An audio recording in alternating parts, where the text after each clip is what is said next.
Hello again, dear witchy people. A HedgeWitch View Baneful Herbs series, and today we are talking Henbane. I do have the Latin name written down. It's Hyoscyamus niger, and it's quite a weedy little plant. It can grow 2 to 3 foot tall depending on the conditions. It produces yellow flowers that are like squat, bell-shaped sort of thing. Yeah, more bell-shaped than trumpet-shaped. And although the actual flower is like a yellowy sort of colour, it's crackled with these lurid purple veining all over the petals, which gives it it's quite a unique colour. You either love it or you hate it. It's one of those plants that you either think, oh, that's unusual and pretty, or ew. So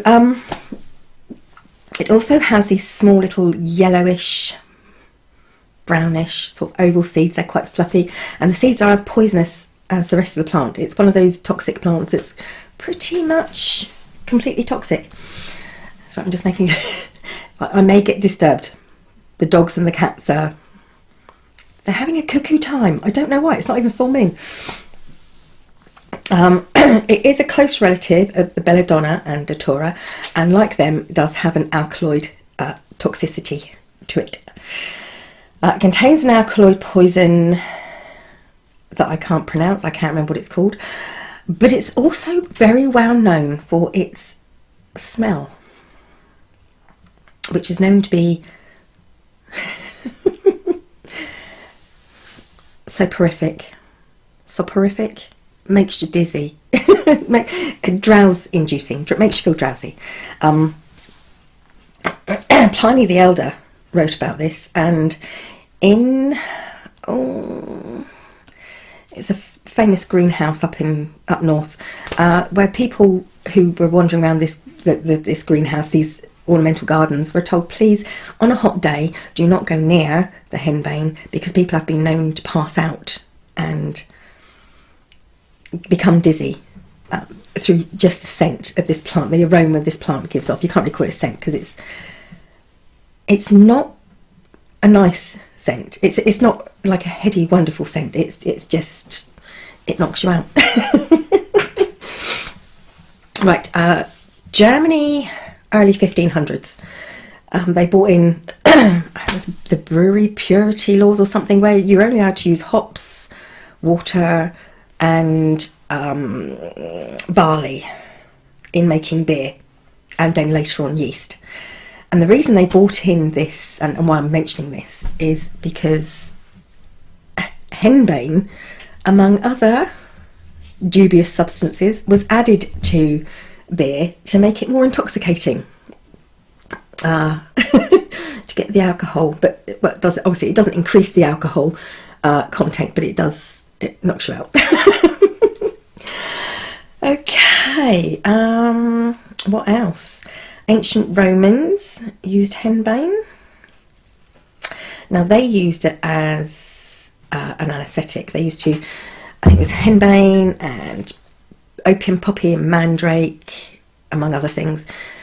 They used to use the juices of these plants and soak a sponge into the juices, dry out the sponge, and then whenever they needed to knock someone out for an operation, they would put hot water on the sponge and let the person sniff the fumes, the steam, and it would knock them out. It was incredibly unreliable, and for most, unfortunately, for most of the patients, you either didn't get enough and you felt the procedure, you were knocked out enough to not react, but you felt everything, or it killed you stone dead, unfortunately. So this practice of using it to knock people out was on and off used till about the 19th century, when chloroform and ether took over and became the norm.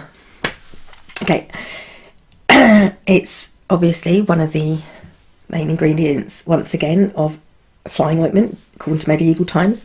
Now, what surprises me is it's not considered, or it wasn't considered, to be a native plant of England, and yet it's been found here from dating back to Neolithic times. So, you know, it's here since Neolithic times, and it must be native to this country. Just my opinion. I know in the 1930s, I can't even remember her name. See, my brain is not here today. Someone did noted that almost every county in England and Ireland in the 1930s had henbane growing in it. And this was mainly probably because of like it escaping from herbalist gardens, and Nottingham University had a pharmaceutical science department, and I think it was in the 60s or 70s, and they used henbane and exotic species of datura, and they kind of escaped. The seeds somehow escaped, and Nottingham University, especially around what used to be the pharmaceutical science department, is littered with henbane growing everywhere. So it's very common throughout the south of Europe, as well as I think Western Asia, Greece, everything. So it is quite. It's not as common as it used to be, though. It seems to be making a bit of a comeback. It is a member of the Solanaceae family, which is the same as tomatoes, potatoes, habanero peppers, belladonna. That's all the same family. Henbane likes to grow in sandy or very chalky soil. It likes to grow next to derelict buildings, on some disused like railway lines, edges of railway lines, and some disused railways and airports. It grows really well in near rabbit warrens, which is another one of those weird things.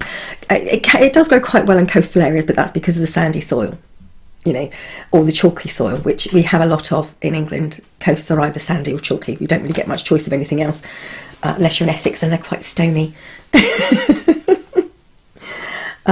Now, sheep are... This goes back to henbane. It was also called hennabell at one point.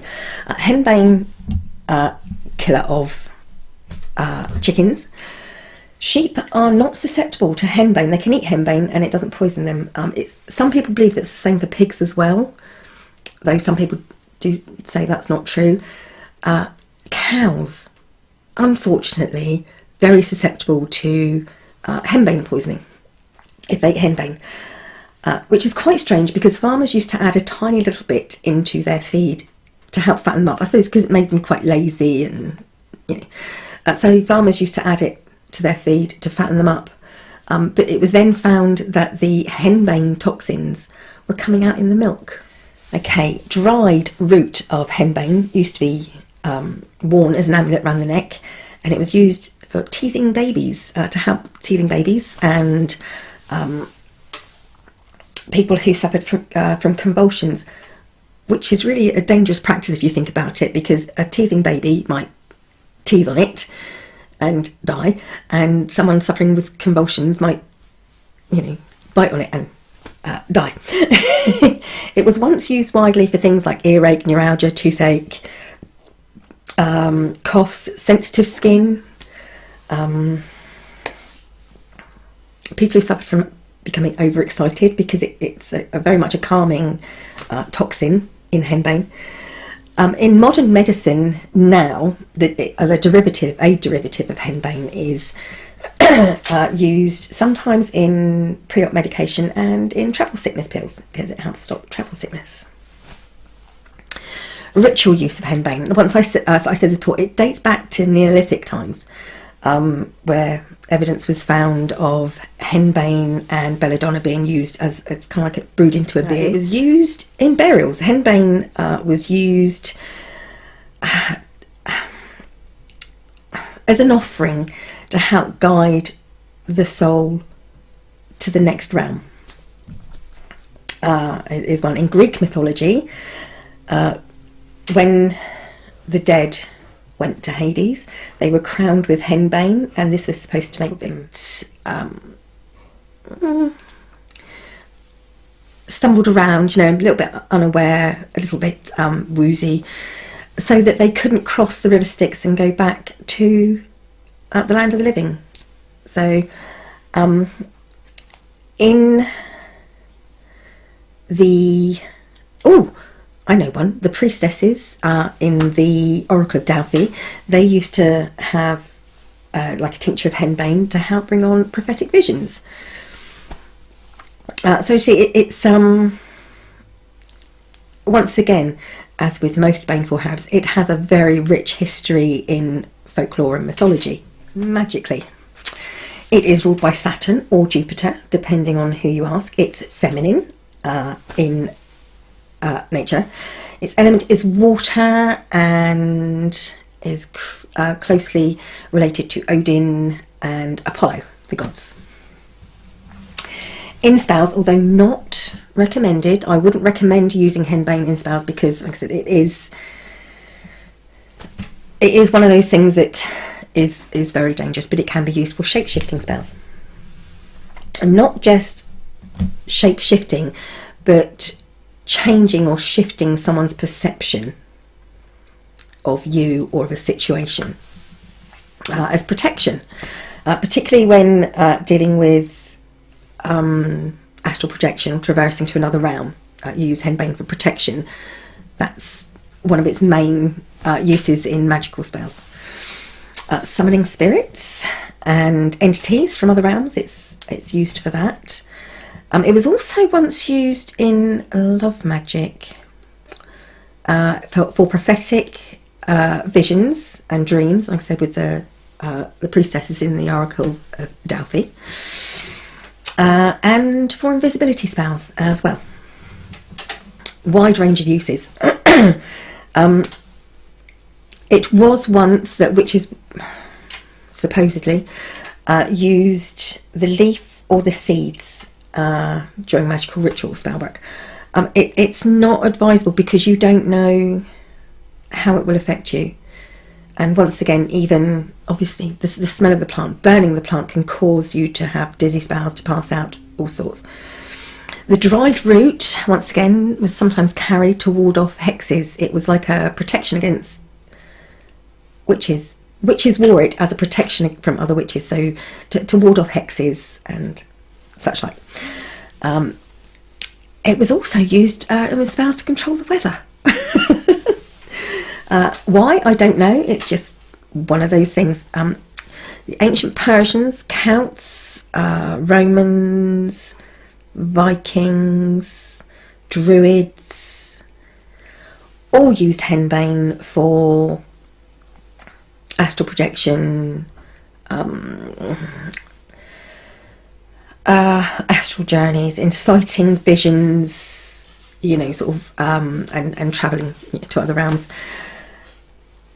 Now, you may think that there's so many different types of henbane. I mean, there's Egyptian henbane, Russian henbane, black henbane, white henbane, henbane. They are all as poisonous as each other. No, not one is less poison, less toxic than the other. So, yes, use it in spells if you want to.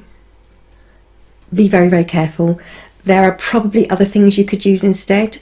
Once again, it is a plant I like to grow in the garden. It's incredibly striking and it grows in some really difficult areas. Unfortunately, most of my garden is clay soil. It's very claggy clay.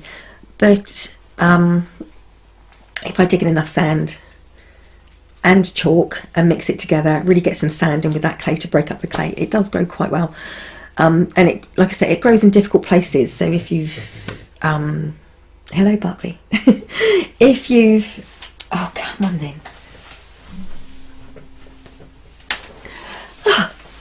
if you've got a spot where you've dug up a plant and the soil doesn't seem to be very good, plant a bit of henbane.